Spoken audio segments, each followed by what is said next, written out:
emergency room nurse became suspicious when a stepfather brought in a 7-year-old with unusual injuries. When she created a distraction and asked the boy what really happened, his whisper made her blood run cold. The ambulance bay doors of Mercy General Hospital's emergency department slid open with a mechanical hum, releasing a blast of crisp October air into the corridor. Elaine Winters barely noticed. After 15 years as an ER nurse, the constant flux of temperature, noise, and human drama had become as familiar as her own breathing. The evening had brought the usual parade of Boston's emergencies. A construction worker with a nail through his palm, an elderly woman with pneumonia, a college student with alcohol poisoning, all typical for a Thursday night shift. Elaine tucked a strand of her auburn hair back into her practical bun as she updated patient charts at the nurse's station. At 42, the fine lines around her eyes had deepened, partly from age but mostly from years of expressions of concern, concentration, and occasionally heartbreak. She glanced at the wall clock. 8:47 p.m. The night was young in emergency room terms. Elaine, we've got a pediatric intake in Bay 3. 7-year-old male, reported fall from bicycle, called Nancy, the triage nurse, sliding a preliminary chart across the counter. Elaine nodded, taking the chart. Pediatric cases always triggered a particular alertness in her. Children couldn't always articulate their pain or their stories with the precision of adults. They required a different kind of reading, one that went beyond vital signs and medical histories. Bay 3's curtain was partially drawn. Elaine pulled it open to find a small boy sitting on the examination table, shoulders hunched, gaze fixed on the tiled floor. Beside him stood a man in his mid-30s, well-dressed in a navy blazer and khakis, his hand resting on the boy's shoulder in what might have appeared to be a gesture of comfort. "Hello there. I'm Nurse Winters," Elaine said, directing her words primarily to the child before acknowledging the man with a professional nod. "And you must be Tommy."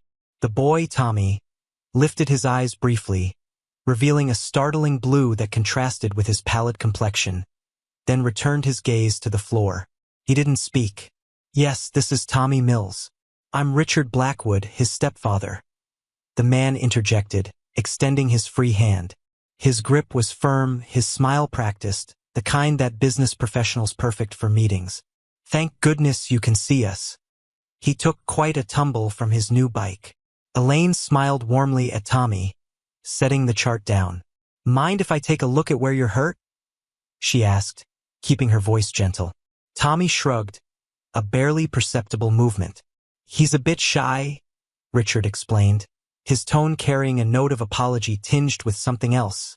Impatience, perhaps. "The main injury is his wrist. He landed on it pretty hard when he fell over the handlebars.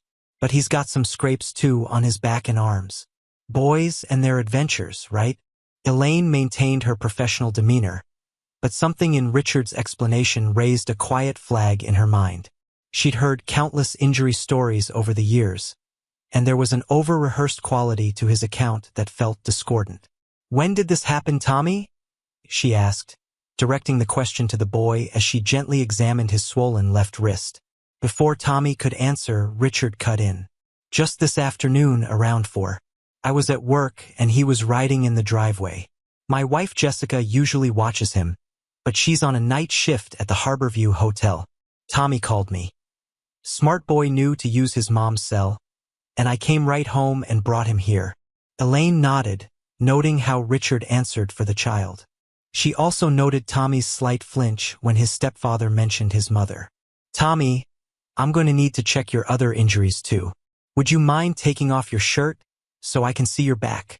Elaine asked, maintaining eye contact with the boy. Tommy looked up at Richard, seeking permission or perhaps gauging reaction. Richard nodded, but Elaine caught a flicker of something. Hesitation, tension. Cross his face before he rearranged his features into concerned encouragement. "Go ahead, sport. The nurse needs to check everything out."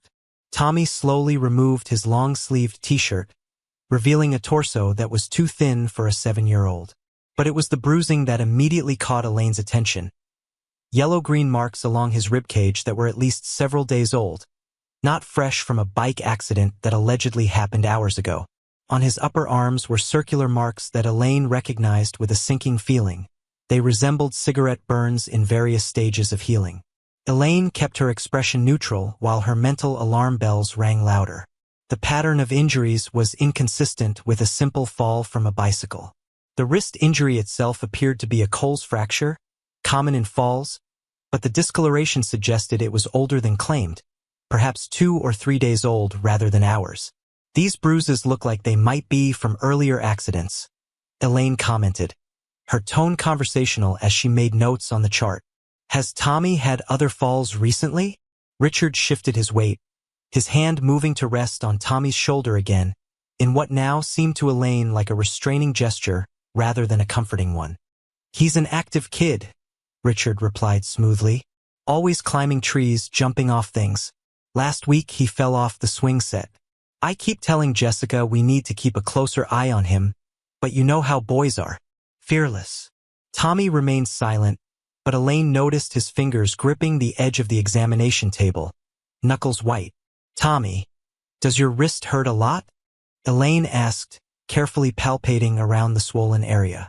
Tommy nodded, still not speaking. He hasn't complained much, Richard interjected. Tough little guy. I think we'll need some x-rays, Elaine said. And Dr. Cooper will want to examine him as well. She turned to Tommy with a warm smile. You're being very brave. Do you think you could answer some questions for me while we wait for the doctor? We've already been here for over an hour, Richard said, checking his expensive watch with a frown. Is the x-ray really necessary? I mean, it's clearly sprained. Maybe just a brace would do. We need to rule out a fracture, Elaine explained, noting Richard's resistance. If it's broken and not properly set, it could heal incorrectly. Richard sighed, acquiescing with visible reluctance. Fine, but let's try to speed things up. I've got early meetings tomorrow. I'll do my best, Elaine assured him, then turned back to Tommy. Tommy, are you in school yet? Tommy nodded. What grade are you in? Second, he whispered. His voice so soft Elaine had to lean in to hear him.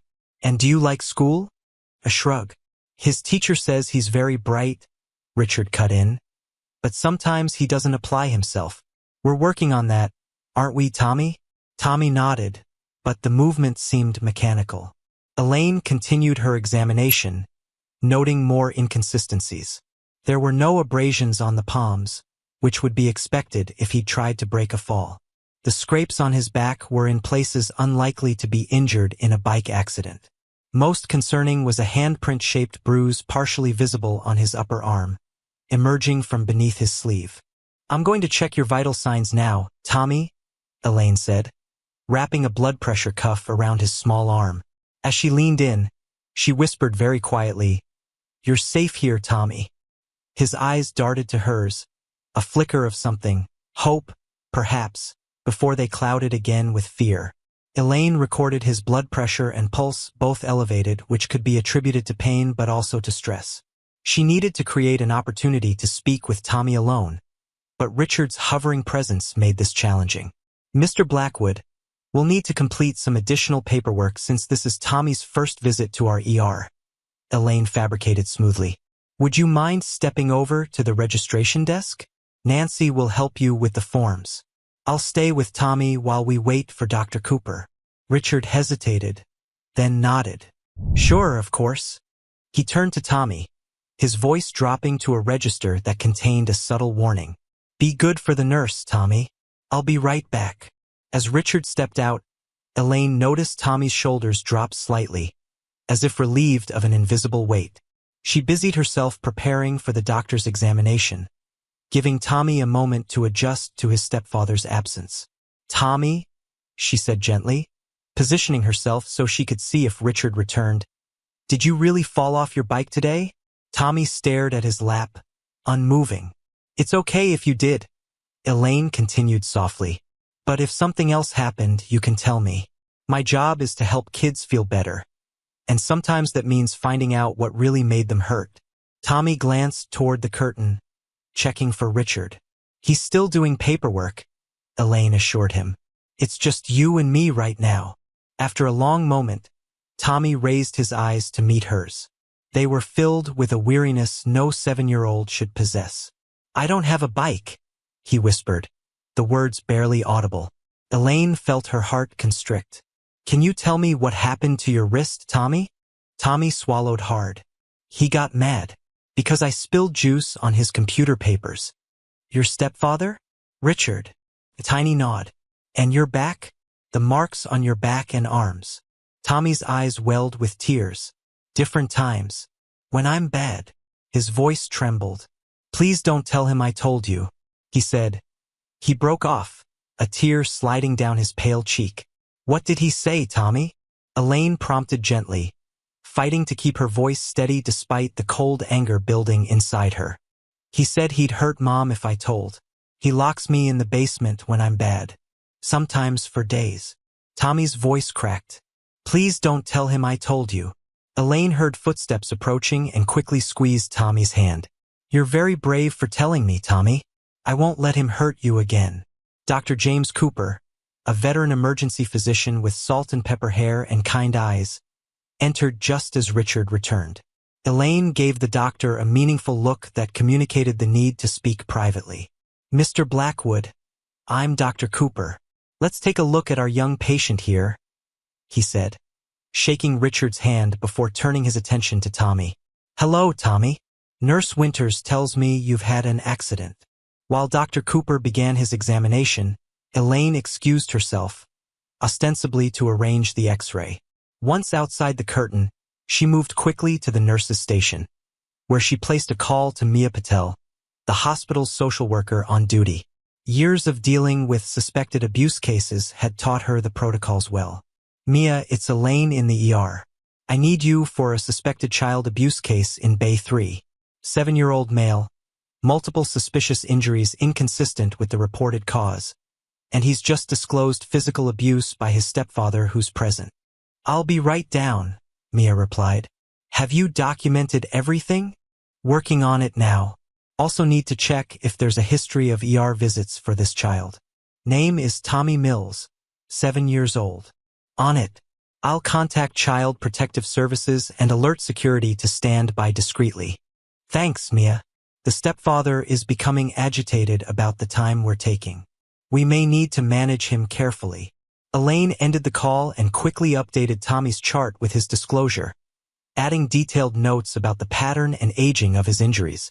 She attached the photos she'd taken during her examination, making sure they clearly showed the discrepancy between the claimed mechanism of injury and the actual presentation.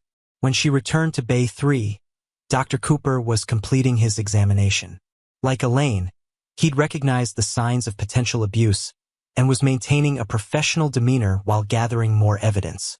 "We'll definitely need that X-ray," Dr. Cooper said, making eye contact with Elaine. "And I'd like to do a few additional tests just to be thorough." Richard shifted impatiently. "Is all this really necessary? We've already been here for nearly 2 hours. Standard protocol for pediatric injuries," Dr. Cooper replied smoothly. "We want to make sure we're not missing anything that could cause problems down the road." Elaine approached Tommy with a small cup of juice and a graham cracker. "Thought you might be getting hungry, Tommy. It might be a little while longer." "Thank you," Tommy whispered, accepting the snack with his uninjured hand. Richard checked his watch again, his facade of patience wearing thin. "Look, I understand you have procedures, but this seems excessive for a simple fall. Is there someone I can speak with about expediting this?" "Mr. Blackwood," Dr. Cooper said firmly, "I understand your frustration, but I need to be thorough with Tommy's examination. Children's injuries can be more complex than they initially appear." As they spoke, Elaine noticed Mia Patel appearing at the nurse's station, nodding subtly to indicate she'd arrived and contacted CPS. Elaine also saw 2 hospital security officers taking positions nearby, maintaining a casual appearance while ensuring they were available if needed. "Mr. Blackwood," Elaine said, "while we're waiting for the X-ray team, perhaps you could help us complete Tommy's medical history? Dr. Cooper needs some additional information." "I've already given his history to 3 different people," Richard replied, his tone sharpening. "Just a few specific questions," Dr. Cooper interjected smoothly. If we could step over to the consultation room, it would be helpful. Nurse Winters will stay with Tommy. Richard hesitated, glancing at Tommy with an expression that made the boy shrink back slightly. It'll just take a few minutes, Dr. Cooper assured him, gesturing toward the small consultation room across the hall. After a moment's pause, Richard nodded. Fine. Tommy, behave yourself. I'll be right back. As soon as Richard left with Dr. Cooper, Elaine moved to Tommy's side. Mia Patel slipped into the bay, introducing herself quietly to Tommy. Tommy, this is Ms. Patel. She's here to help us make sure you're safe. Tommy looked between them, fear and confusion warring in his expression. Is he going to be mad? You don't need to worry about that anymore, Elaine assured him, careful not to make promises she couldn't keep but determined to protect this child. Can you tell Ms. Patel what you told me? About how you really got hurt? Tommy hesitated, then looked toward the consultation room where his stepfather sat with his back to them. He can't hear you, Mia reassured him gently. And you're not in any trouble. We just want to understand what happened so we can help. Tommy drew a shaky breath, his small fingers twisting the hem of his shirt. He looked up at Elaine, seeking reassurance. She nodded encouragingly, and in that moment, something shifted in his expression. A fragile trust forming, perhaps the first he'd experienced in a long time. He twisted my arm. Tommy began, his voice barely above a whisper. Because I spilled juice on his work papers. He said I did it on purpose, but I didn't. It was an accident. As Tommy began to reveal the truth, Elaine positioned herself to block his view of the hallway, creating a protective barrier between this brave little boy and the man who had terrorized him. Outside, she knew, the system she'd set in motion was gearing up. CPS workers were en route, police had been notified, and Dr. Cooper was keeping Richard occupied. For now, though, her world narrowed to this examination bay, to the pale-faced child with haunting blue eyes who had found the courage to whisper his truth. And in the sterile fluorescence of the emergency room, that whisper had the power to change everything. Mia Patel's presence brought a quiet authority to Bay 3. With her crisp blazer and compassionate eyes, she represented the bridge between medical intervention and legal protection, a role she'd performed for over a decade at Mercy General. She pulled a small stool beside the examination table where Tommy sat, positioning herself at his eye level. Tommy, I'd like to take some notes while we talk, if that's okay with you, she explained, her voice gentle but matter-of-fact. Children, she'd found, responded better to honesty than to sugar-coated reassurances. Tommy glanced again toward the consultation room where Richard sat with Dr. Cooper, the adult voices a muffled murmur through the glass partition. Elaine shifted slightly, blocking his view. He can't see you either, she assured him. Tommy nodded to Mia, a barely perceptible movement. His knuckles remained white where they gripped the edge of the examination table, his injured wrist cradled protectively against his chest. Can you tell me more about what happens when your stepfather gets angry? Mia asked, her pen poised above her notepad. Tommy swallowed hard. He says I need discipline. The word sounded foreign in his young voice, clearly parroted from adult language. When I break rules or make noise when he's working. And what happens when he disciplines you? Tommy's gaze dropped to the floor. Sometimes he uses his belt, or makes me stand in the corner for hours. His voice dropped even lower. Or puts me in the basement. The basement, Mia prompted gently. It's cold down there. And dark. There's just this little window up high, and spiders. Tommy's breathing quickened. Sometimes he leaves me there overnight. Once it was 2 whole days, I think.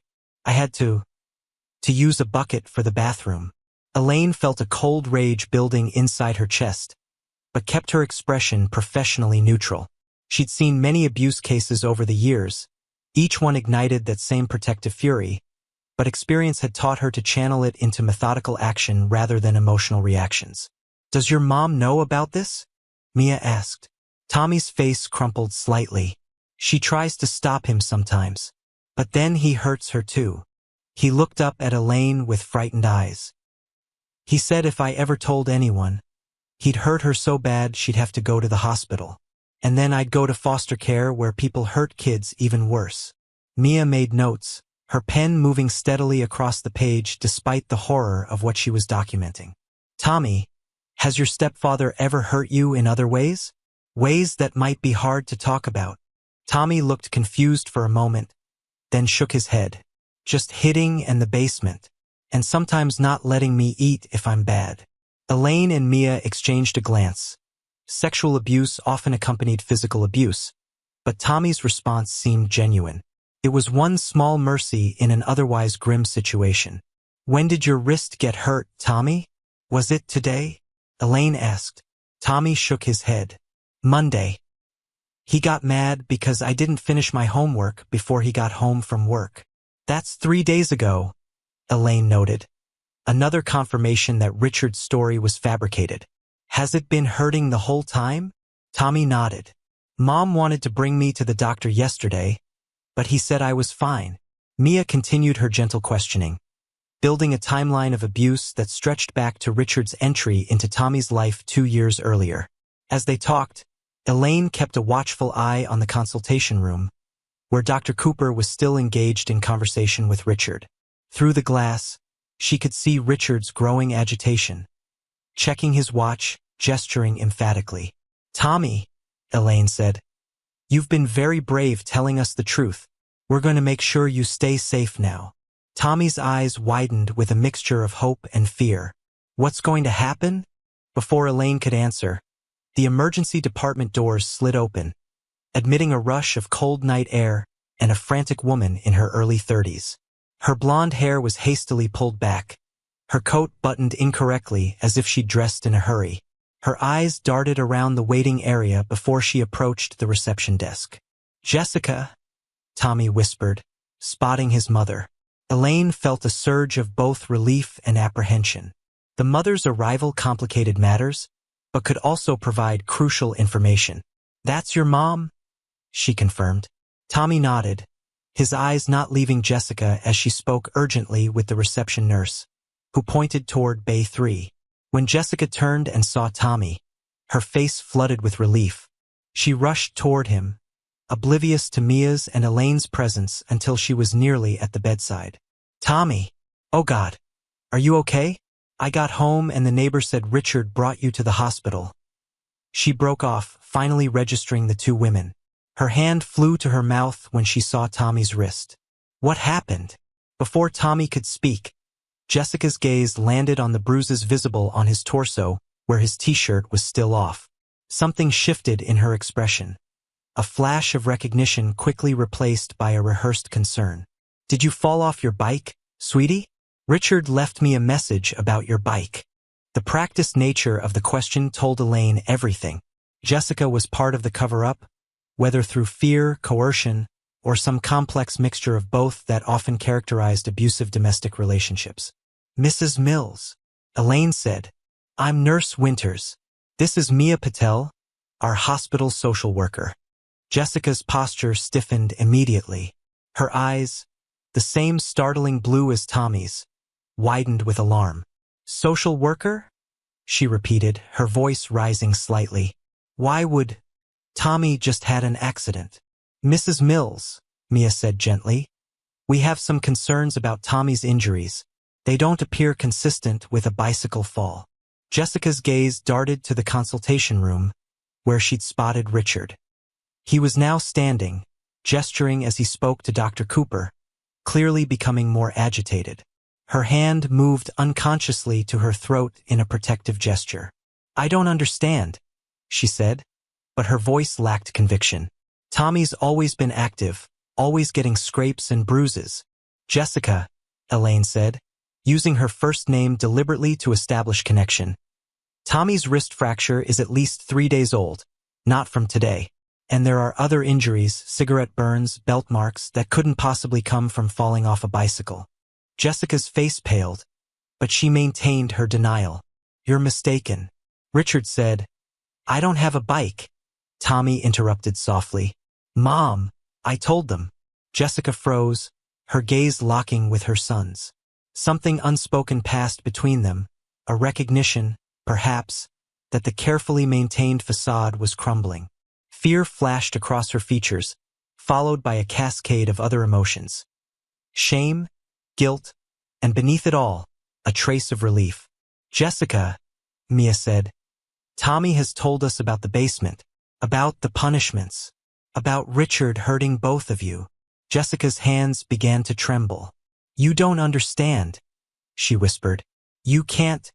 Hill, we can help you both," Elaine said firmly. "But we need you to be honest with us." Jessica sank onto the edge of the examination table beside Tommy, her composure fracturing. Almost unconsciously, she pulled the collar of her blouse higher, but not before Elaine glimpsed the purple-yellow bruising at her collarbone. "How long has he been hurting you too?" Elaine asked quietly. Jessica's eyes filled with tears. "It wasn't supposed to be like this," she whispered. "At first, he was so good to us. Tommy's father left when I was pregnant, and we were struggling. Richard seemed like a miracle." She brushed a tear away. "By the time I realized who he really was, it was too late. He controlled everything. Our money, where we went, who we talked to." "When did he start hurting Tommy?" Mia asked, still documenting. "About a year ago. I tried to stop him. I swear I tried." Jessica's voice broke. "But he said if I ever tried to leave, he'd find us. He said he'd kill me and Tommy would end up in the system." She looked up at Elaine, naked fear in her eyes. "My sister tried to help us leave 6 months ago. He found us at her apartment, dragged us back. He broke her arm.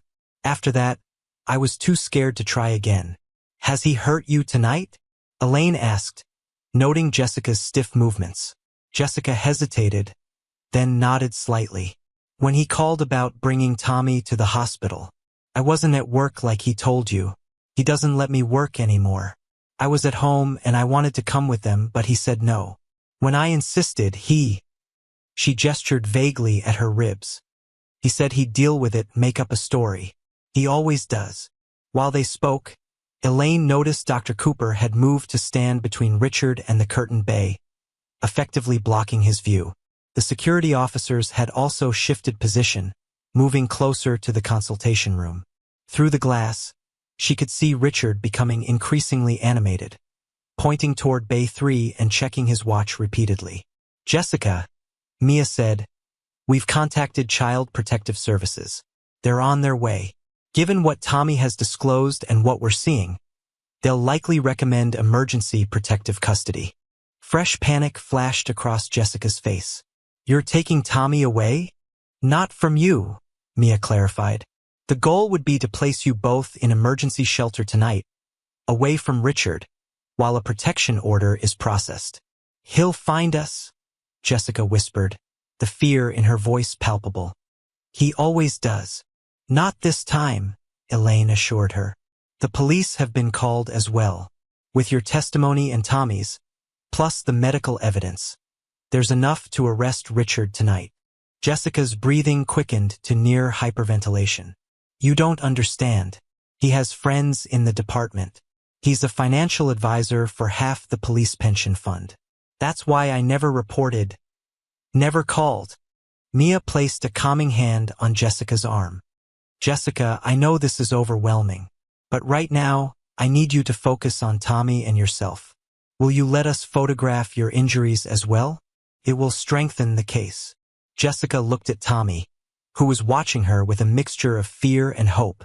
In that moment, Elaine could almost see the mental calculations happening behind Jessica's eyes, weighing years of terror against the fragile possibility of escape. When she finally nodded, it seemed to require her entire reserve of courage. "Okay," she whispered, "but you can't let him near Tommy. Not for a second."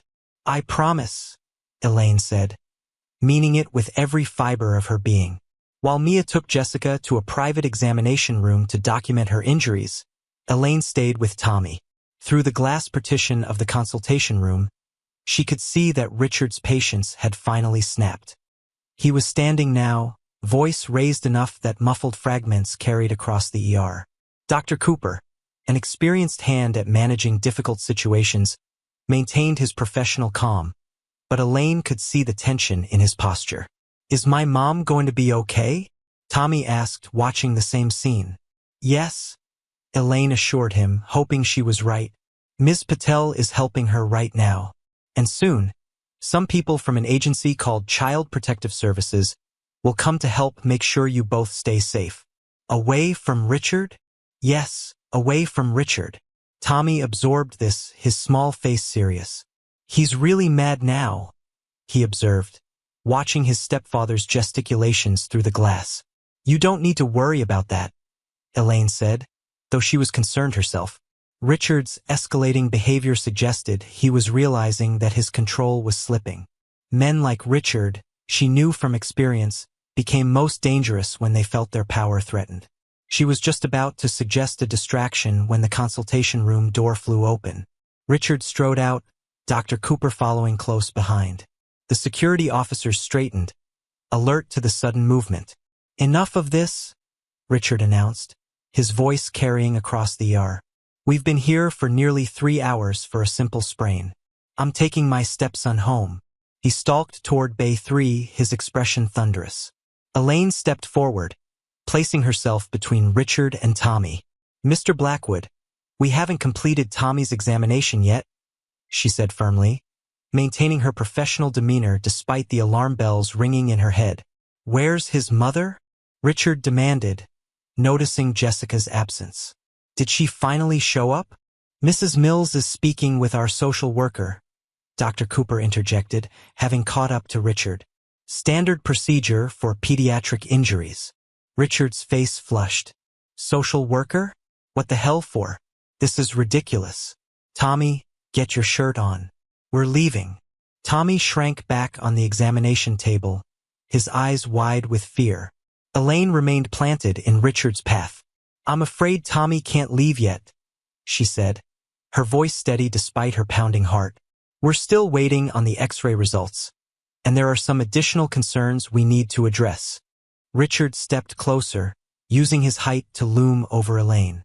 She caught the scent of expensive cologne undercut with the sharper smell of sweat. His voice dropped to a dangerous register. Listen to me very carefully. That is my stepson. I brought him in for treatment, which you failed to provide in a timely manner. Now I'm taking him home. If you try to stop me, I'll have this entire hospital slapped with a lawsuit before morning. Before Elaine could respond, the curtain behind her moved.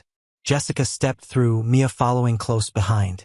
Richard's attention snapped to his wife, his expression shifting from anger to something more calculating. Jessica, good you're here. Help Tommy get dressed. We're leaving this circus. Jessica flinched at the command in his voice, a reaction born from years of conditioning. But then something unexpected happened. She straightened her shoulders and moved to stand beside Elaine, placing herself between Richard and Tommy. No, Richard, she said, her voice trembling but determined. We're not going with you. The silence that followed was electric. Richard stared at Jessica as if she'd suddenly begun speaking in tongues. Then his expression darkened further. What did you say to me? He asked, his voice dangerously soft. I said no. Jessica's voice grew firmer with each word. They know, Richard. They know about Tommy's wrist, about the basement, about everything. For a split second, Richard's mask slipped completely, revealing a fury so raw that everyone in the vicinity tensed. Then, as quickly as it had appeared, it was gone, replaced by a calm more frightening than the rage. I don't know what you're talking about, he said evenly. Tommy fell off his bike. Jessica, you're clearly hysterical. Let's discuss this at home. Mr. Blackwood, Mia interjected. Child Protective Services has been contacted regarding concerns of potential abuse. They've requested that Tommy remain in the hospital until they arrive. Richard's gaze snapped to her. Based on what? The imagination of an overtired child? Or my emotionally unstable wife? He turned to Dr. Cooper.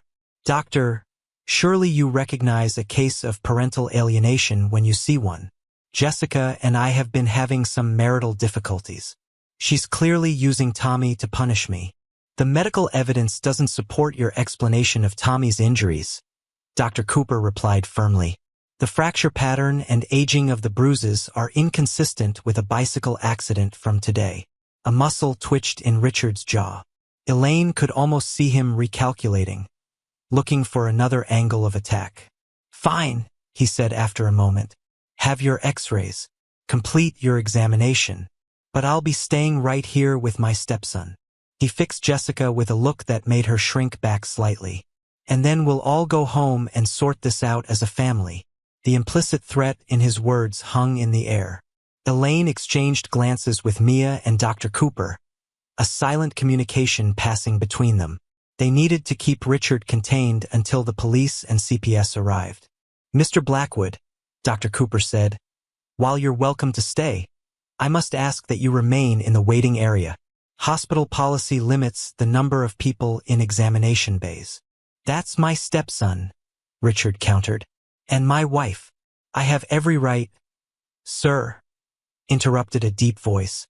One of the security officers had approached, his presence solid and reassuring.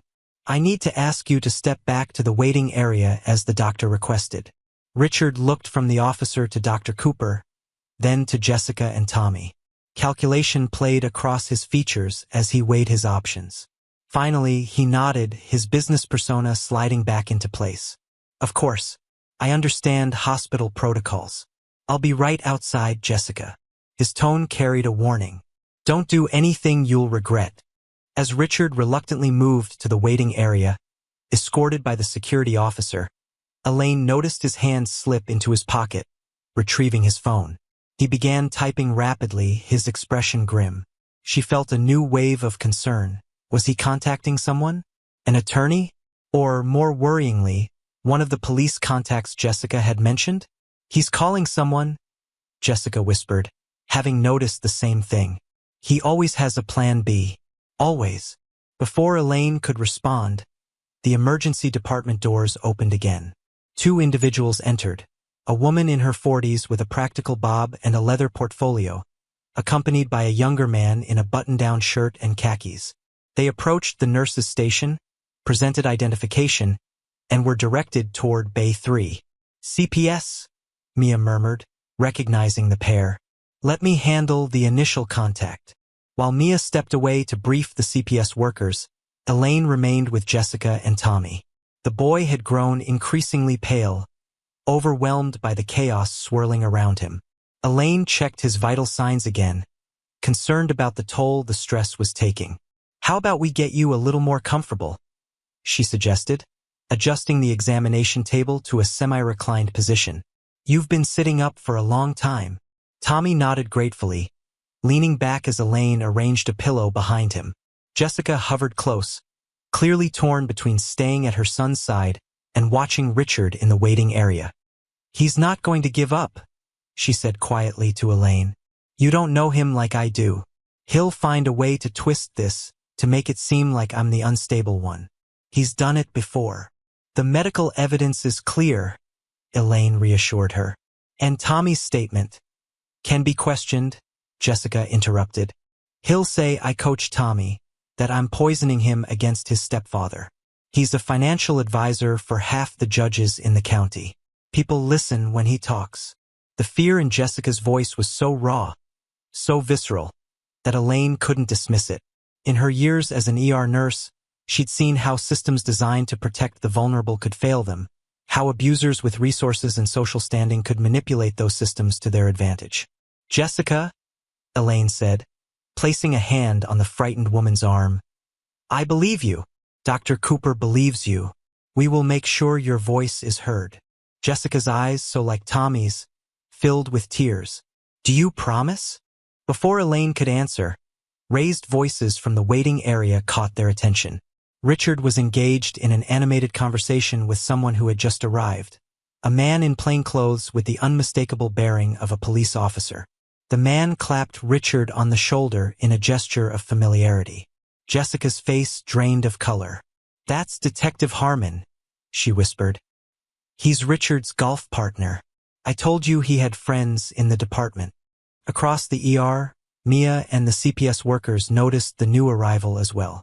The older woman from CPS was already moving toward the detective, her expression firm.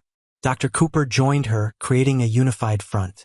Elaine watched as a quiet power struggle unfolded in the waiting area.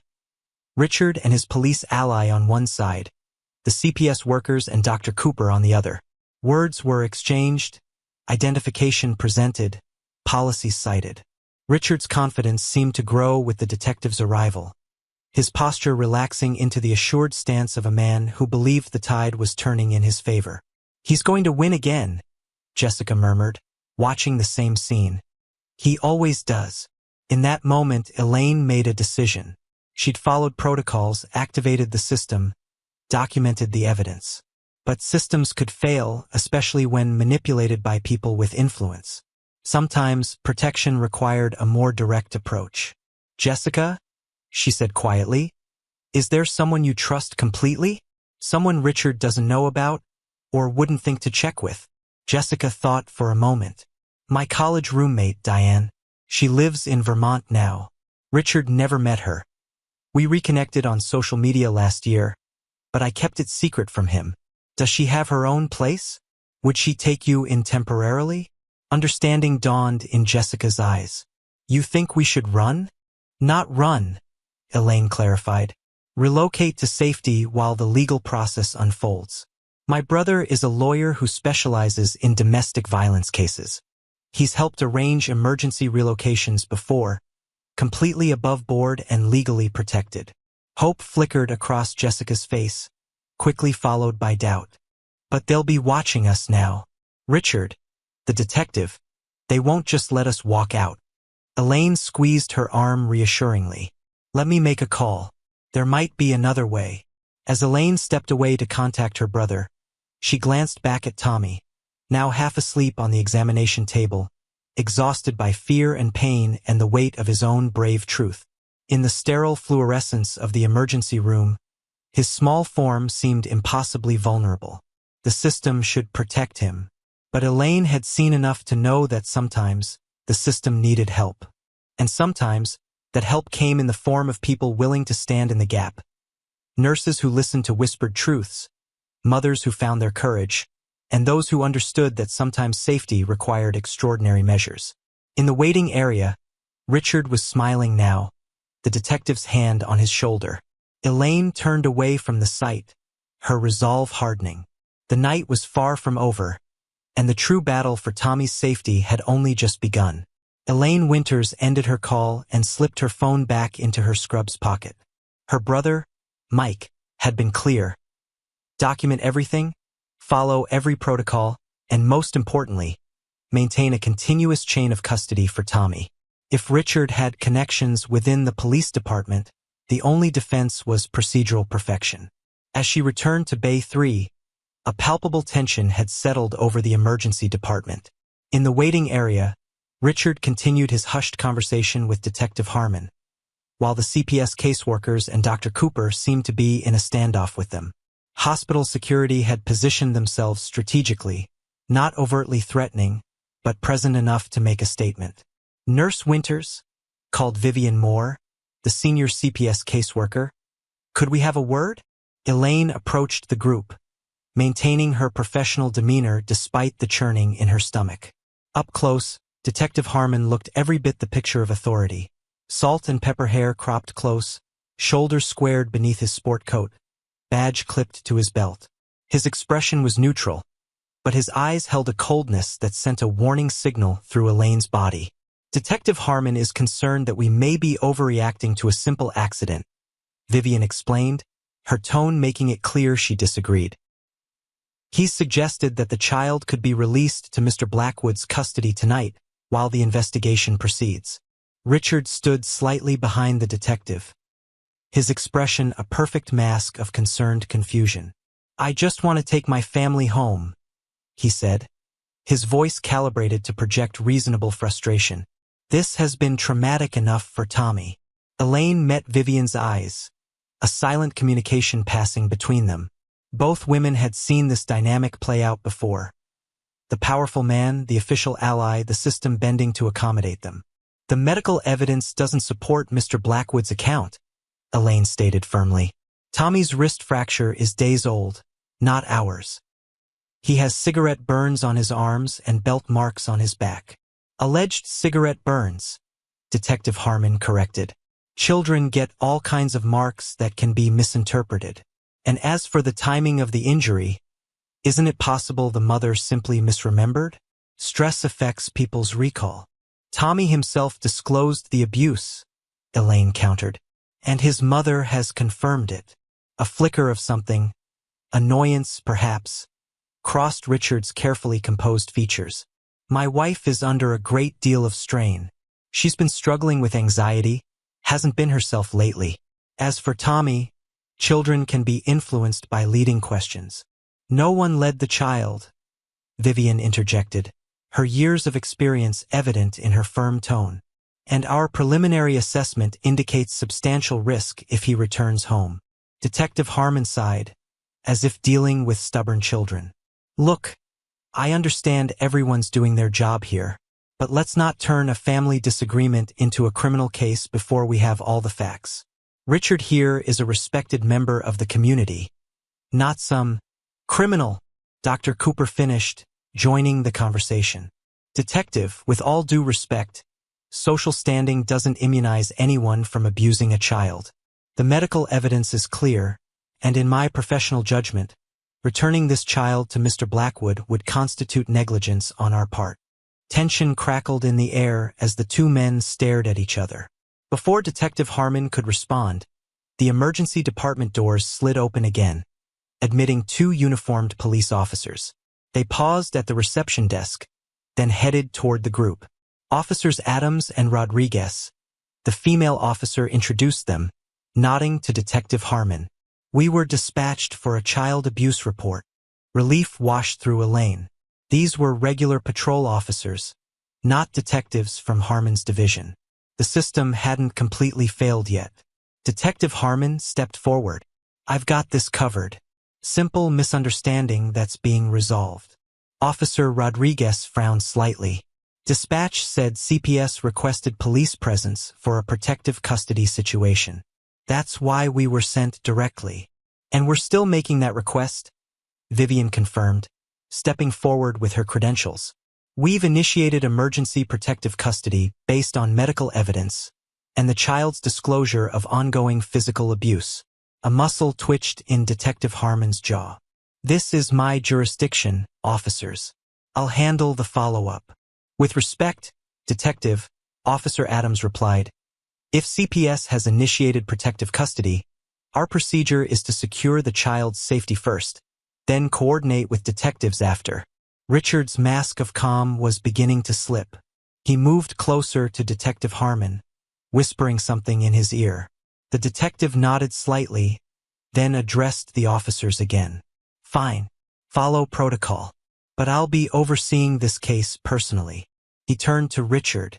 Don't worry. This will get sorted out. As the power dynamics shifted in the waiting area, Elaine seized the opportunity to return to Bay 3, where Jessica sat beside Tommy, her hand gently stroking his hair as he dozed fitfully. Mia remained with them, her protective presence a buffer against the storm brewing outside. What's happening? Jessica asked, her voice tight with anxiety. Richard's friend is here, isn't he? The detective. Yes, Elaine confirmed, seeing no point in sugarcoating the situation. But two patrol officers have also arrived, and the CPS workers are standing firm. They're initiating emergency protective custody. Jessica's relief was visible, but short-lived. It won't be enough. Richard always finds a way. That detective will help him spin this, find some loophole.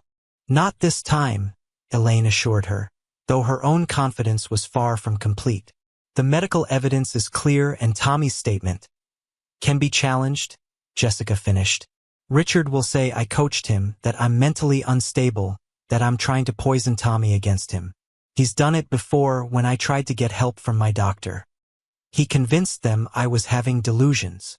The weight of Jessica's fear was palpable, and Elaine couldn't dismiss it. Systems designed to protect the vulnerable too often failed them, especially when the abuser had resources, connections, and social credibility. Jessica, Elaine said, lowering her voice, my brother is a lawyer who specializes in domestic violence cases. He says the most important thing right now is to maintain an unbroken chain of custody for Tommy. Don't leave the hospital without formal protection in place. Jessica nodded, then tensed as voices from the waiting area grew louder. Through the gap in the curtain, they could see Richard becoming more animated, gesturing emphatically as he spoke to Detective Harmon and the patrol officers. "He's losing control," Jessica whispered, a tremor in her voice. "That's when he's most dangerous." As if confirming her words, Richard suddenly broke away from the group and strode toward Bay 3. His face flushed with anger. The patrol officers moved to intercept him, but Detective Harmon stepped between them, creating just enough confusion to give Richard a lead. "I want to speak to my wife," Richard announced loudly. "That's my legal right." Elaine positioned herself at the entrance to Bay 3. Behind her, Jessica had risen to her feet, while Mia moved protectively closer to Tommy, who had startled awake at the commotion. "Mr. Blackwood," Elaine said firmly, "this is a patient care area. I need to ask you to step back." Richard stopped just short of her, using his height to loom over her. His expensive cologne couldn't mask the acid smell of sweat and fury. "You're interfering with my family," he said, his voice dropping to a dangerous register. "You have no idea what you've started." "Richard," Jessica called from behind Elaine, her voice steadier than Elaine had expected. "Just stop. It's over." Something dangerous flashed across Richard's features, a raw, unfiltered rage that transformed his handsome face into something almost unrecognizable. In that moment, Elaine saw the real man beneath the polished exterior, the monster that Tommy and Jessica had been living with. "Nothing is over until I say it's over," Richard growled. Officer Rodriguez appeared at his side. "Sir, I need you to step back into the waiting area now." Richard ignored her, his focus laser-sharp on Jessica. "You think they can protect you? You think you can take my family from me? This isn't over, Jessica. Not even close." Elaine felt a chill at the unmistakable threat in his words. She glanced at Tommy, who had shrunk back against the examination table, his small face pale with terror. "Richard Blackwood," Officer Adams said firmly, joining his partner, "you need to step away from this area immediately."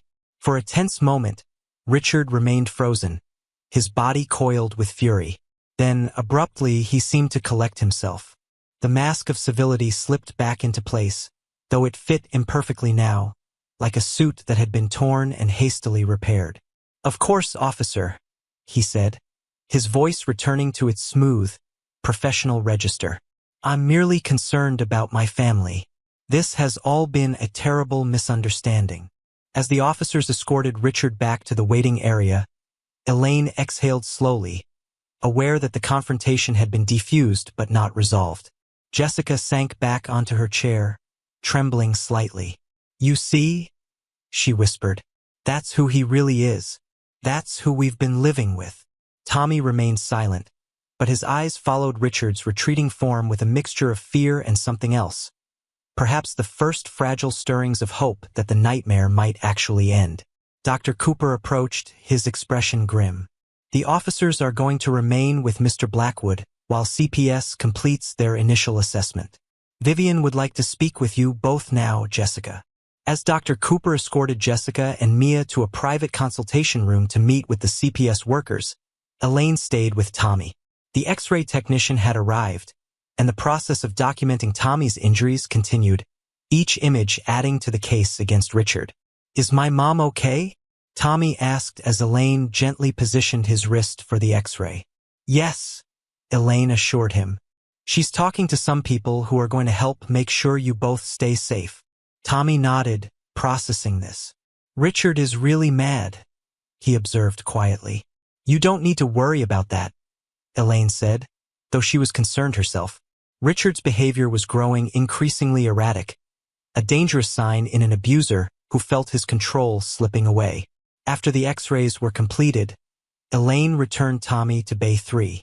The emergency department had grown quieter as the night progressed, the typical lull before the early morning rush.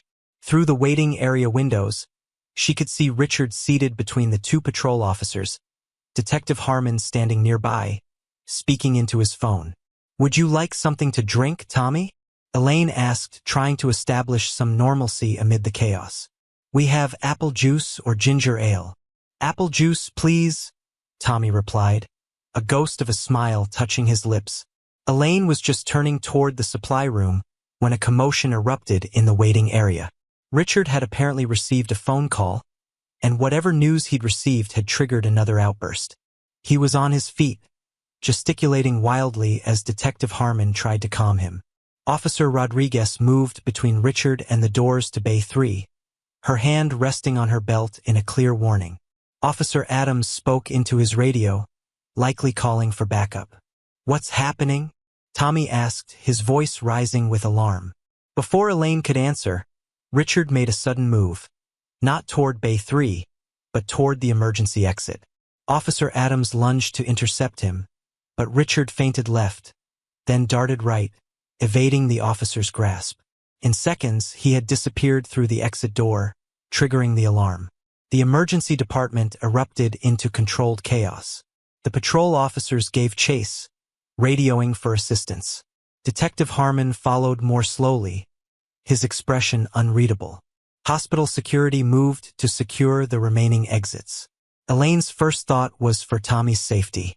"Stay right here," she instructed, drawing the privacy curtain fully closed. "I'm going to check on your mom." She hurried to the consultation room where Jessica was meeting with the CPS workers. The sound of the alarm had already alerted them. Jessica was on her feet, her face drained of color. "Richard's left the building," Elaine explained quickly. "The police are pursuing him. I need to get back to Tommy, but I wanted to make sure you were aware." "Oh God," Jessica whispered. "He's going to get something from the house. A weapon or—" Vivian Moore, the CPS caseworker, stepped forward. "We need to move you and Tommy to a secure location immediately. Is there a room in the hospital where they can wait while we arrange transport?" Dr. Cooper, who had joined them at the sound of the alarm, nodded. "We can use the secure room in the pediatric wing. It's designed for situations like this, controlled access, no windows." "I'll stay with them," Elaine volunteered, her protective instinct fully engaged. As they prepared to move Jessica and Tommy, Officer Rodriguez returned, slightly out of breath. "We lost him," she reported grimly. "He had a car waiting in the ambulance bay. Someone must have been helping him. We've got units searching, but he's gone," Jessica finished, her voice hollow with dread. The officer nodded. "For now, we've put out an APB, and Detective Harmon is coordinating with other units." She hesitated, then added, "Ma'am, is there anywhere your husband might go? Anywhere he would consider safe?" Jessica laughed bitterly. "Richard has properties all over the city. Rental units, investments, places I don't even know about. That's how he operates. Always a backup plan, always an escape route." "We need to move now," Vivian insisted. "Every minute increases the risk."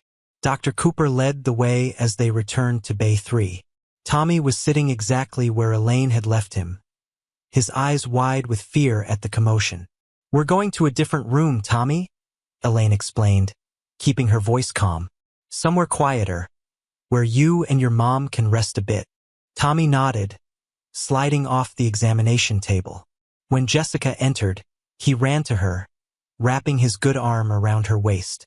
She knelt to embrace him, her own fear momentarily masked by maternal comfort. "It's okay, sweetheart," she murmured. "We're going to be okay." As they prepared to move to the secure room, Officer Rodriguez positioned herself as escort. The hospital security team had been alerted, and additional personnel were on their way to strengthen the perimeter. The system was working, protocols followed, backup called, safety measures implemented. Yet Elaine couldn't shake the cold dread that had settled in her stomach. Richard had resources, connections, and most dangerously, nothing to lose. They were moving toward the corridor that led to the pediatric wing when the emergency department doors slid open once more. Richard Blackwood stood there, his expensive blazer disheveled, his face a mask of cold fury, and in his hand, partially concealed but unmistakable, was the metallic glint of a handgun. Time seemed to slow. Officer Rodriguez reached for her weapon, positioning herself between Richard and the group. Hospital staff froze in place, trained to respond to armed threats but still human enough to feel the paralyzing surge of adrenaline. "Jessica," Richard called, his voice eerily calm now. "Take Tommy and come here. Now." Jessica's arms tightened around Tommy, who had begun to tremble violently. "Richard." Detective Harmon's voice cut through the tension as he appeared behind Richard. "Put the weapon down. This isn't the way." Richard didn't turn, didn't acknowledge the detective. His focus remained entirely on Jessica and Tommy, as if the rest of the emergency department had ceased to exist. "3 seconds, Jessica," he said, raising the gun slightly. "Or I start shooting, and I won't start with you." Officer Rodriguez had her weapon drawn now, her stance steady despite the impossible situation. A crowded emergency department, civilian staff and patients everywhere. No clear shot. "Mr. Blackwood," she called firmly, "lower your weapon and put your hands up." For the first time, Richard seemed to register the officer's presence. A smile, cold, calculating, spread across his face. "You won't shoot," he said with chilling confidence. "Too many innocent bystanders. Too much liability. So here's what's going to happen. My wife and stepson are going to walk over here, and we're going to leave. Anyone who tries to stop us will regret it." The standoff stretched, seconds feeling like hours. Elaine glanced around desperately for options. Any way to protect Tommy and Jessica, any route to safety. That's when she saw it. The supply cart just behind Richard, temporarily forgotten in the crisis. Standard emergency department equipment, including several canisters of compressed oxygen. Highly pressurized, highly volatile when compromised. An idea formed, dangerous, potentially catastrophic, but perhaps their only chance. Elaine caught Dr. Cooper's eye, then glanced meaningfully at the oxygen canisters. He followed her gaze, a flash of understanding crossing his features. "Richard," Dr. Cooper called, drawing the man's attention. "Let's talk about this. You're a rational man. There's a better way to resolve this situation." As Dr. Cooper engaged Richard, Elaine slowly, almost imperceptibly, began to edge toward the nearby crash cart. On it lay a defibrillator, standard equipment for cardiac emergencies, but in this moment, potentially a different kind of lifesaver. Richard was responding to Dr. Cooper, his attention momentarily diverted. "There's nothing to discuss. My family is coming with me, and..." Elaine moved in a blur of action, grabbing the defibrillator paddles and adjusting the settings to maximum. With one fluid motion, she slammed the charged paddles against the nearby metal surface, creating a shower of sparks that arced toward the oxygen canisters. "Get down!" she shouted. The resulting explosion wasn't large. Oxygen doesn't burn, but it vigorously supports combustion. The canister ruptured with a deafening bang, sending a pressurized blast of air through the emergency department. The concussive force was enough to knock Richard off balance, the gun wavering in his hand. Officer Rodriguez seized the opportunity, tackling Richard to the ground as Detective Harmon and hospital security converged. The gun skittered across the floor, coming to rest against a wall. In the chaotic seconds that followed, Elaine's focus remained singular: protect Tommy and Jessica. She rushed them away from the confrontation, toward the secure room that had been their original destination.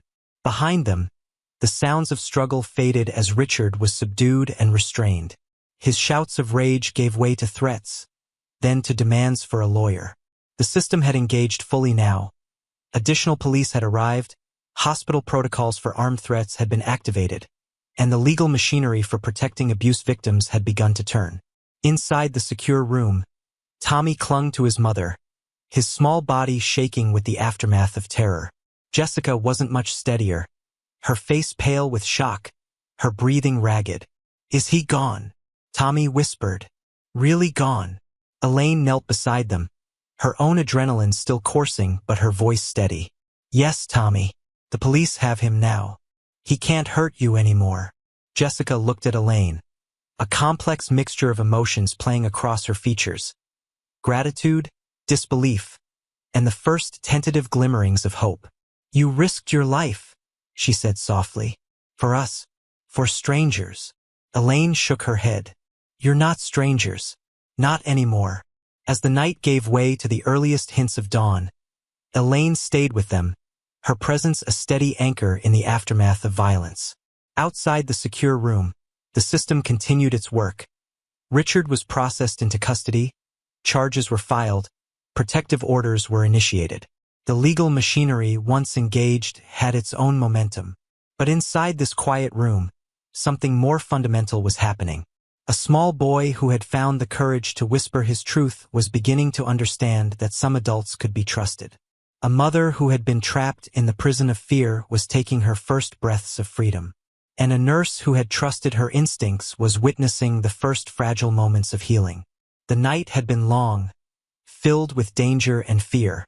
But as the first pale light of morning filtered through the high windows of the pediatric wing, it illuminated 3 people bound together by circumstance and courage, survivors of a storm that had finally begun to pass.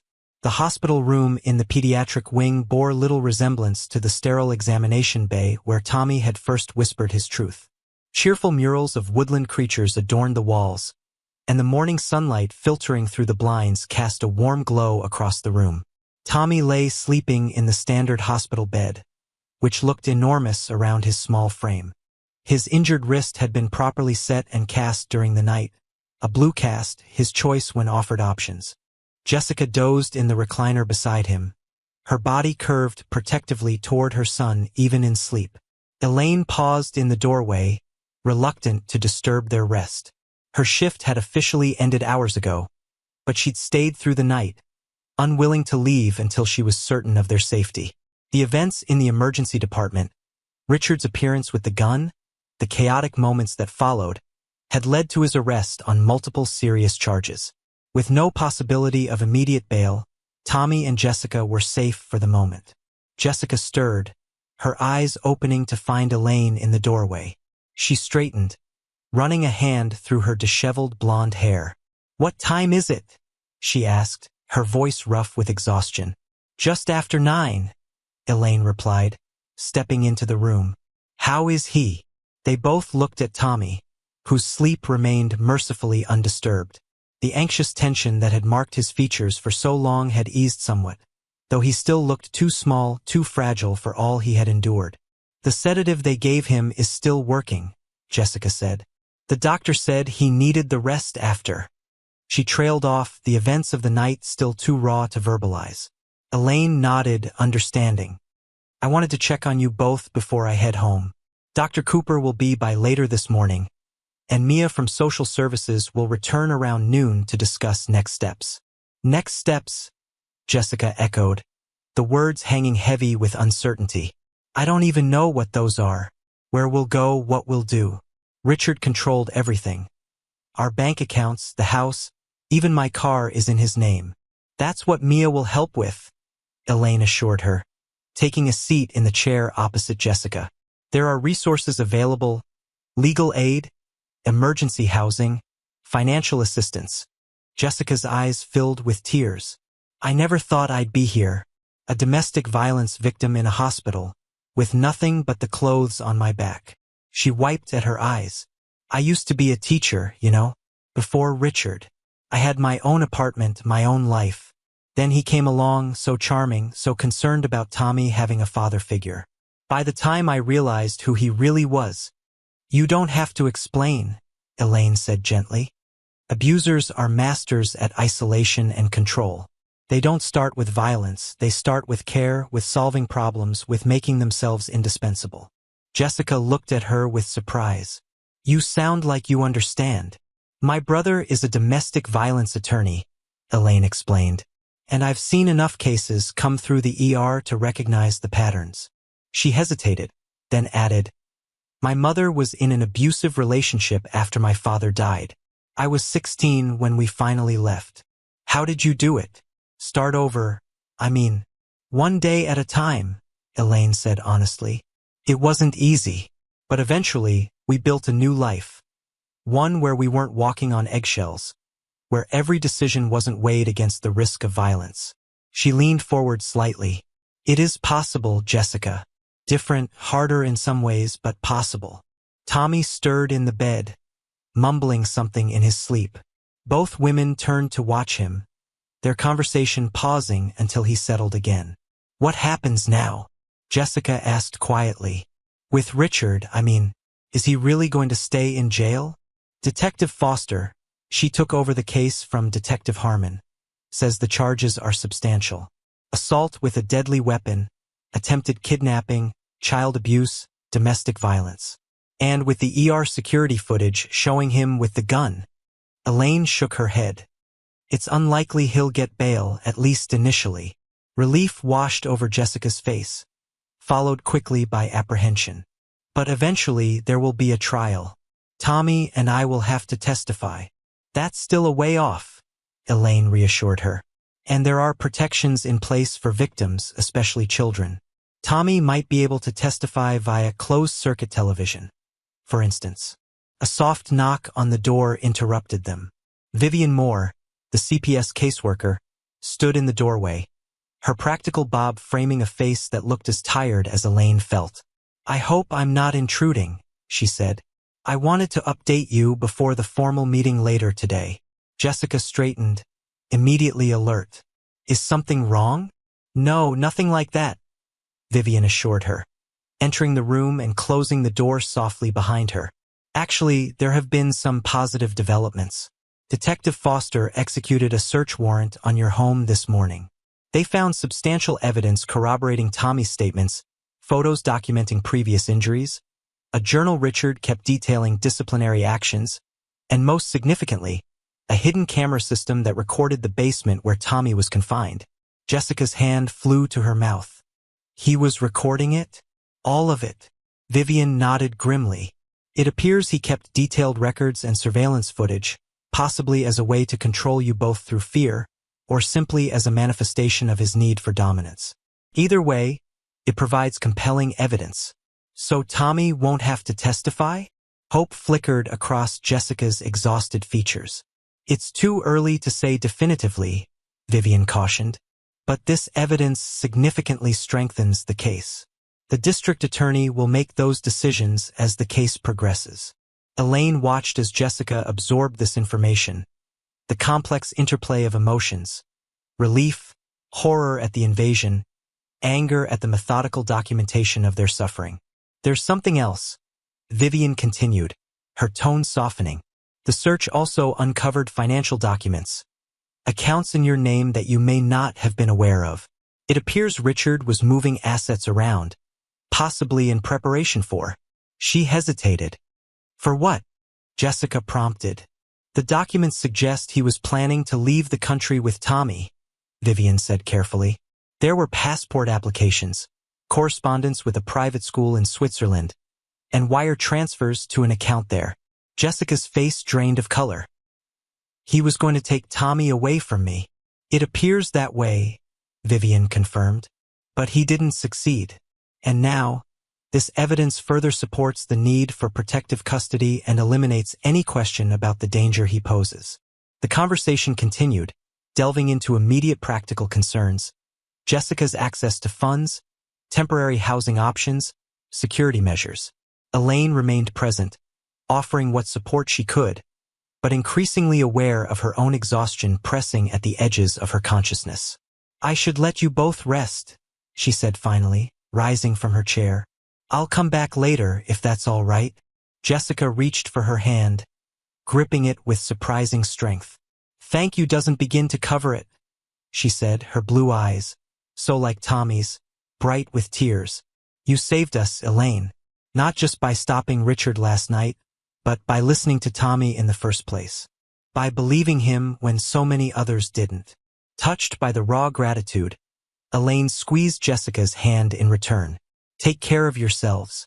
I'll check in later." As she left the pediatric wing, the full weight of the night's events settled on Elaine's shoulders. The confrontation with Richard, the desperate gambit with the oxygen canister, the hours of uncertainty that followed. All of it crashed over her in a wave of delayed reaction. By the time she reached her car in the staff parking lot, her hands were trembling. She sat behind the wheel for several minutes, breathing deeply, allowing herself to process what had happened. In 15 years as an ER nurse, she'd faced many dangerous situations, but never one where the threat had been so deliberate, so focused on a child under her care. The image of Richard standing in the emergency department doorway, gun in hand, would likely haunt her for a long time. The drive home passed in a blur of exhaustion.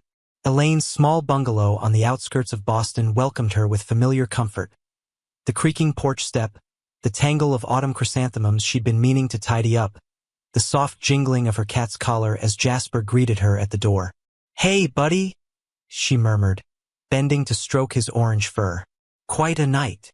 After feeding Jasper and taking a long, hot shower, Elaine fell into bed, pulling the covers up against the October chill that had seeped into the house overnight. Sleep came swiftly, but it wasn't restful. Her dreams filled with fragments of the night's events, distorted and amplified by her subconscious. She awoke in the late afternoon to the sound of her phone chiming. Groggy and disoriented, she fumbled for it on the nightstand. "Hello, Elaine, it's Mia Patel. I'm sorry to wake you." Instantly alert, Elaine sat up. "Is everything okay? Tommy and Jessica?" "They're safe," Mia assured her quickly. "But there's been a development.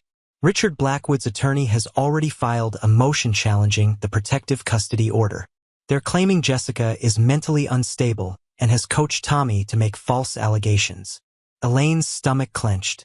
"But the evidence from the house, the recordings, the journal, is being challenged as well.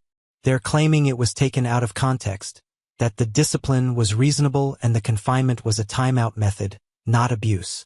"That's absurd," Elaine said, anger cutting through her fatigue.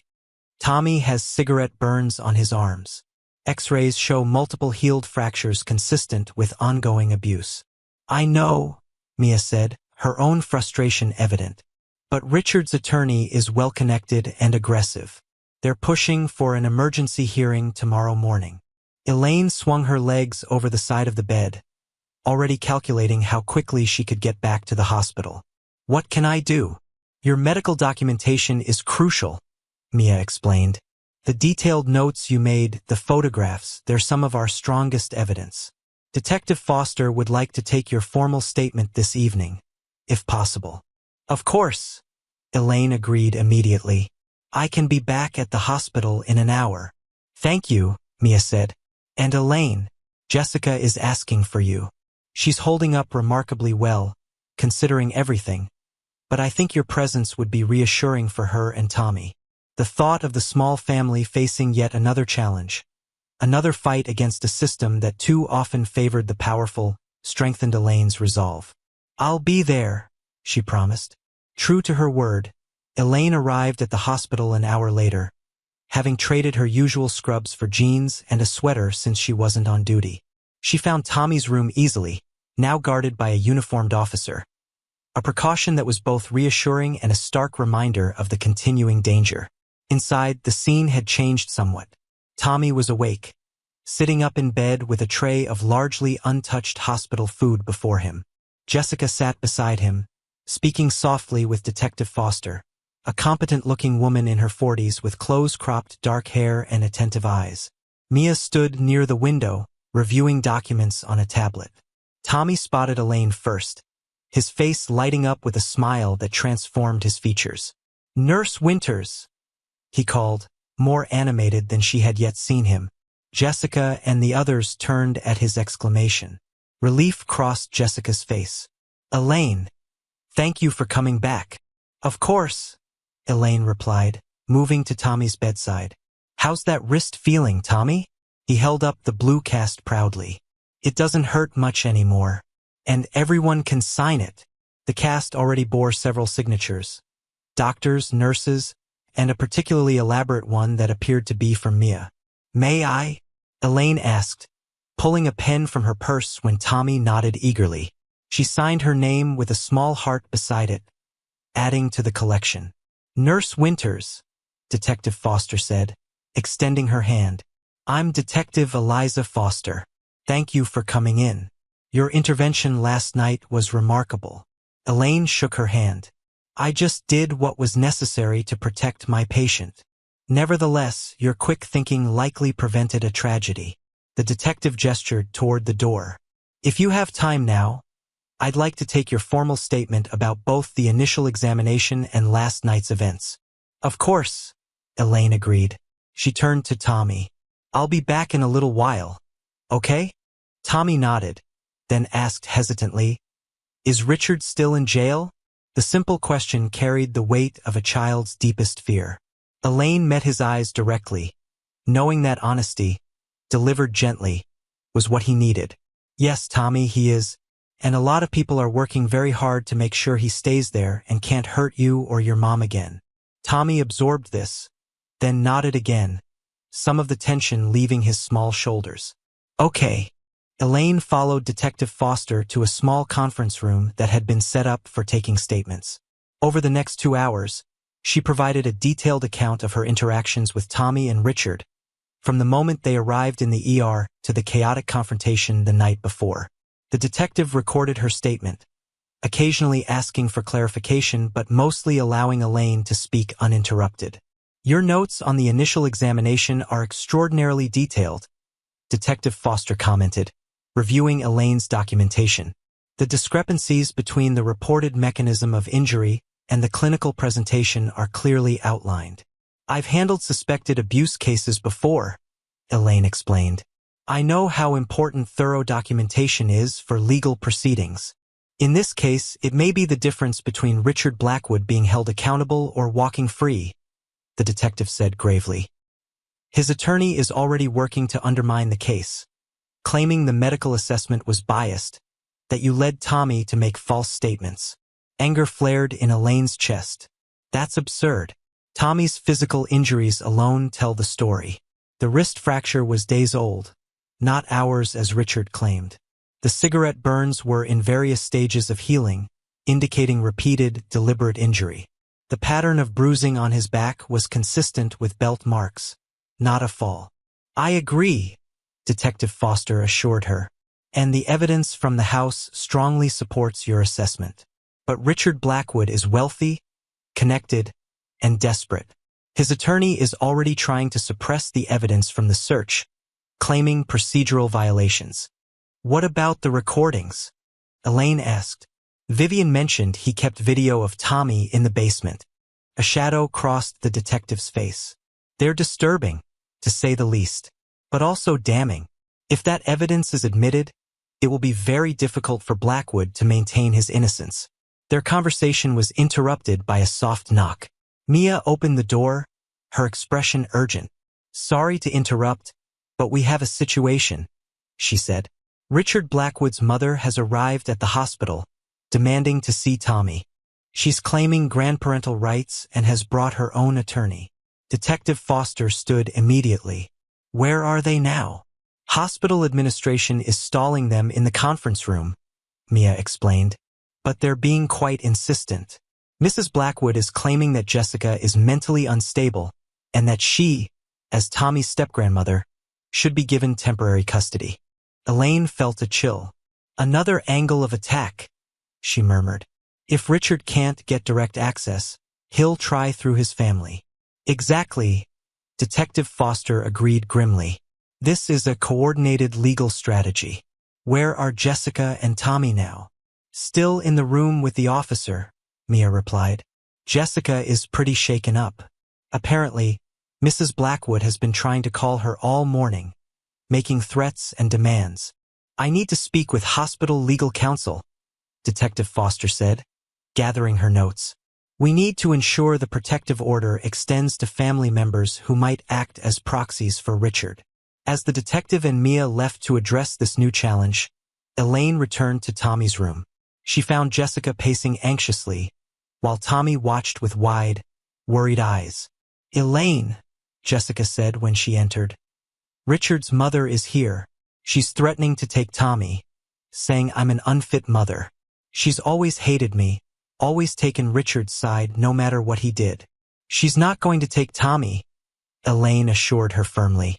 The protective order is in place, and Detective Foster is speaking with hospital legal counsel right now. You don't understand, Jessica insisted, her voice tight with fear. Vivian Blackwood is almost as dangerous as her son.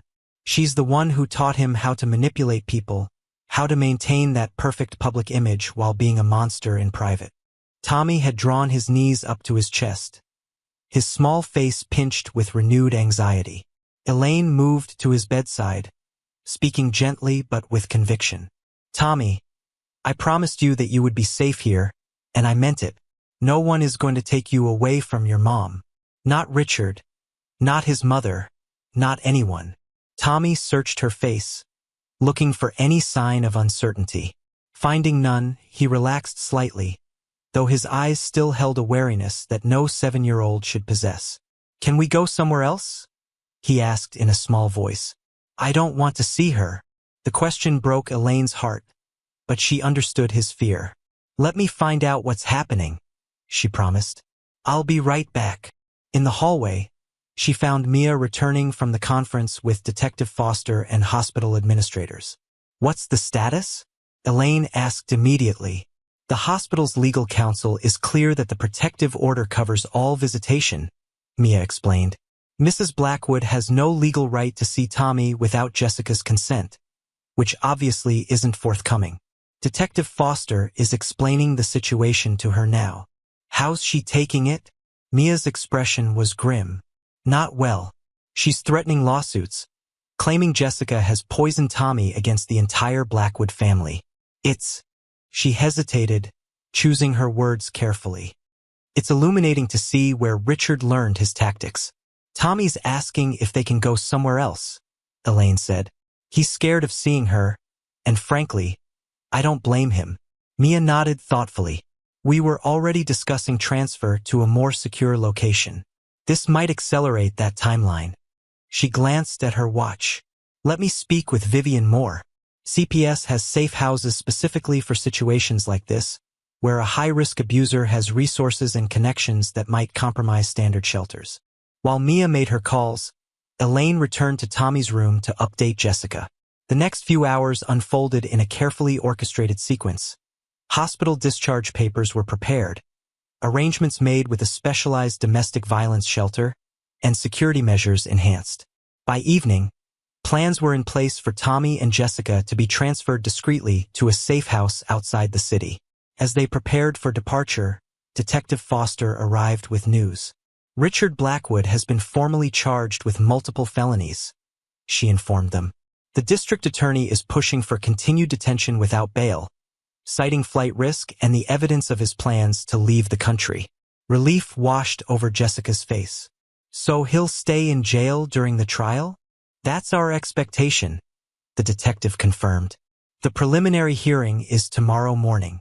The evidence is substantial, including the recordings from your home." "Will we need to be there?" Jessica asked, glancing worriedly at Tommy, who was being entertained by a child life specialist while the adults spoke. "Not for the preliminary hearing," Detective Foster assured her. "Your safety is the priority right now. We'll keep you updated on the proceedings." As the time for transfer approached, Elaine found herself reluctant to say goodbye. In the span of 24 hours, Tommy and Jessica had gone from strangers to people she cared deeply about. Their journey was far from over. Legal battles loomed, healing would take time, and rebuilding their lives would require resources and support. But the first crucial step had been taken. Tommy had whispered his truth, and this time, someone had listened. "Will we see you again?" Tommy asked as the transport team arrived, his blue eyes solemn in his pale face. Elaine knelt to his level. "I'd like that very much, Tommy. And your mom has my number now. You can call me anytime. Okay?" Tommy nodded, then surprised her by stepping forward to wrap his good arm around her in a hug. "Thank you for believing me," he whispered. Elaine returned the embrace gently, careful of his injured wrist. "Always, Tommy. Always." As she watched them leave, escorted by security and social services staff, Elaine felt both hope and apprehension. The system was working for them now. Professionals engaged, resources allocated, protective measures in place. But she knew from experience that systems could fail, that the path to justice and healing was rarely straight or simple. "They'll be okay," Mia said, joining her as the elevator doors closed on Tommy and Jessica. The safe house is excellent, secure, supportive, with trauma-informed services for both of them. And when the media gets hold of this story? Elaine asked, aware that a case involving a prominent financial advisor like Richard Blackwood wouldn't stay quiet for long.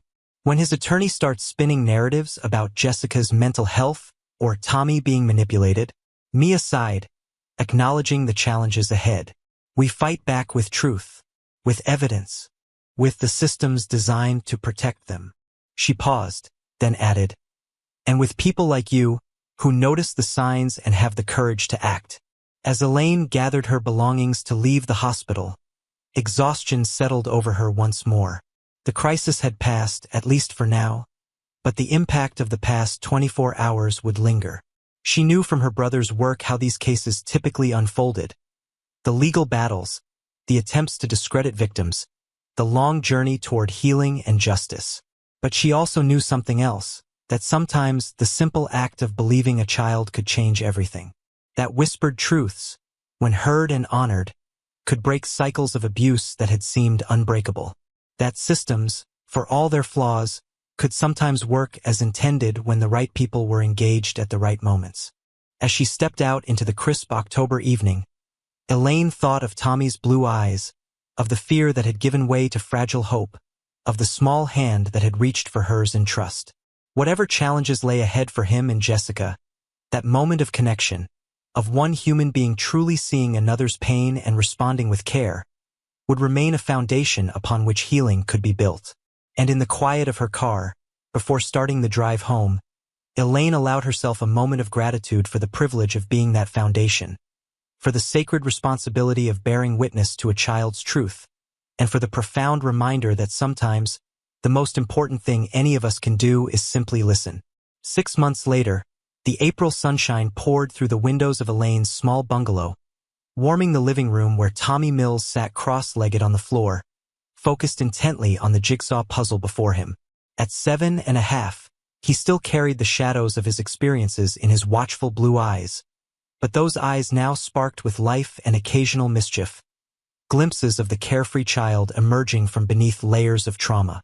I found another edge piece, he announced triumphantly, fitting it into place with his nimble fingers. The cast on his wrist had come off months ago, leaving only the faintest scar as physical evidence of that fateful night in October. Good job, Elaine praised, bringing a tray of lemonade and cookies from the kitchen. Her Sunday afternoon visits with Tommy and Jessica had become a ritual over the months, a constant in their lives as they navigated the turbulent waters of recovery, legal proceedings, and rebuilding. Jessica looked up from the stack of papers she'd been reviewing at the dining table. At 34, she had undergone a transformation that was both subtle and profound. The haunted, hollow-eyed woman from the emergency room had given way to someone who stood straighter, spoke more confidently, and smiled more readily. Her blonde hair, once limp with stress, now fell in healthy waves around a face that had regained its color. Almost finished with these forms, she said, signing the last page with a flourish. Mary thinks everything should be finalized by the end of the month. Mary Lawson, Jessica's attorney from the Domestic Violence Legal Advocacy Center, had become another pillar in their support system. Through her tireless efforts, the divorce from Richard had proceeded despite his attempts to delay and obstruct. The protective order had been extended indefinitely, and most critically, Jessica had been awarded full custody of Tommy with no visitation rights for Richard. Then it's really happening? Elaine asked, setting the tray down on the coffee table. Vermont next month? Jessica nodded, a mixture of excitement and apprehension crossing her features. Diane says the teaching position is mine if I want it. First grade, starting with the new school year in September. She glanced at Tommy, lowering her voice slightly. And the therapist there comes highly recommended. She specializes in childhood trauma. Elaine smiled, genuinely happy for them but already feeling the bittersweetness of their impending departure. They had become important fixtures in her life, their weekly visits, the gradual witnessing of their healing, the quiet joy of seeing Tommy emerge from his shell one small moment at a time. Vermont is beautiful, she said, joining Tommy on the floor. And you'll be near your aunt, right? Aunt Kate, Tommy confirmed, reaching for a cookie. She has horses. This fact, mentioned at least once during every visit, clearly ranked high in Tommy's assessment of their new home's merits. And she has that guest room with the telescope, Jessica added, joining them in the living room. Remember how you could see the mountains from the window when we visited at Christmas? Tommy nodded enthusiastically. Mom says maybe I can take astronomy in school next year. If I want. The small phrase, if I want, represented enormous progress. Under Richard's regime, Tommy had never been allowed preferences or choices. Now, decision-making had become a carefully nurtured skill in his ongoing recovery. You'd be great at astronomy, Elaine said. You've got such a good eye for details. She gestured to the puzzle, which was taking shape under his methodical approach. As they enjoyed their lemonade and cookies, the conversation flowed easily between serious matters and lighthearted ones. Tommy described his latest art therapy session, proudly explaining how he'd created a feelings map of safe and unsafe places. Jessica shared updates on the legal proceedings. Richard's trial was set for June, though a plea deal seemed increasingly likely given the overwhelming evidence against him. His mother finally stopped trying to contact us, Jessica mentioned, a weight lifting from her voice. The cease and desist letter from Mary seems to have worked. Vivian Blackwood had proven almost as persistent as her son, attempting multiple times to circumvent the protective order through intermediaries and legal maneuvers. Like Richard, she had underestimated the resources now arrayed to protect Tommy and Jessica. A coordinated network of legal advocates, social services professionals, and law enforcement. How is Tommy doing with all of this? Elaine asked quietly during a moment when he had gone to the bathroom. Jessica's expression softened. Better, overall. The nightmares are less frequent now, maybe once a week instead of every night. He still gets anxious in confined spaces, and loud voices can trigger him. She sighed. His therapist says it's a long road, but he's making remarkable progress. Children are resilient, especially when they feel safe. And you? Elaine asked, noticing the shadows under Jessica's eyes despite her improved demeanor. One day at a time, Jessica admitted. The divorce proceedings are draining, even with Mary handling most of it.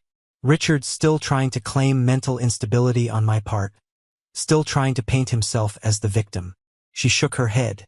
But the evidence is too strong. Even his high-priced attorneys can't explain away those recordings. The videos recovered from the Blackwood home had proven devastating to Richard's defense. Methodical documentation of his abuse that had sickened even veteran law enforcement officers. The journal detailing his disciplinary methods had been equally damning, revealing a coldly calculated approach to breaking a child's spirit. Tommy returned from the bathroom and settled back at his puzzle, humming softly to himself. Another new behavior that signaled his growing comfort and security. Oh, I almost forgot, Jessica said, reaching for her bag. Tommy has something for you. Tommy looked up, his expression brightening. My project.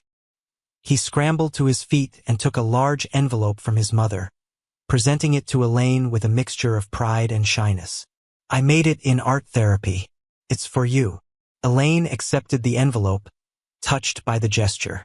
Inside was a carefully crafted card, decorated with colorful drawings and cut-out shapes. On the front, rendered in a 7-year-old's earnest hand, were the words, "Thank you for listening." Inside, Tommy had written a short message. Dear Nurse Winters, thank you for believing me when I was scared. You are my hero. Love. Tommy. Beneath the message was a drawing of 2 figures. A small boy with a blue cast and a woman in scrubs, standing hand in hand before what appeared to be a hospital. Emotion welled in Elaine's throat as she studied the heartfelt creation. Tommy, this is beautiful. Thank you so much. Tommy beamed, pleased by her reaction. Ms. Gabrielle, that's my art therapist, said making thank you cards is a good way to tell people they're important to you.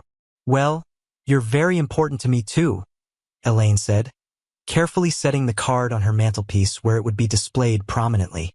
The afternoon continued with a walk to the nearby park, where Tommy tested his growing confidence on the playground equipment. Elaine and Jessica sat on a bench nearby, watching as he navigated the social dynamics of playing alongside other children. Another skill he was gradually recovering after years of isolation. "I can't believe how far he's come," Jessica said softly, observing as Tommy cautiously joined a game of tag. 6 months ago, he could barely speak above a whisper. Now look at him. "Children heal when they're given the space and support to do so," Elaine replied, echoing something her brother often said about his young clients. "And you've given him both." Jessica shook her head slightly. "We wouldn't have had the chance without you, Elaine.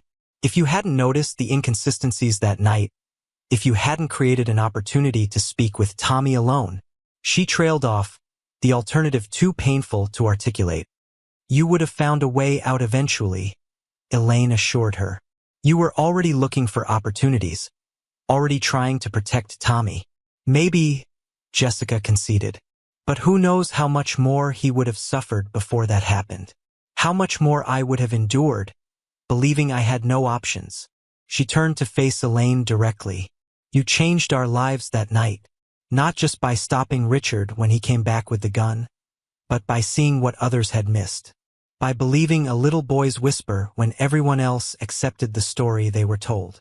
Elaine felt a familiar warmth spread through her chest.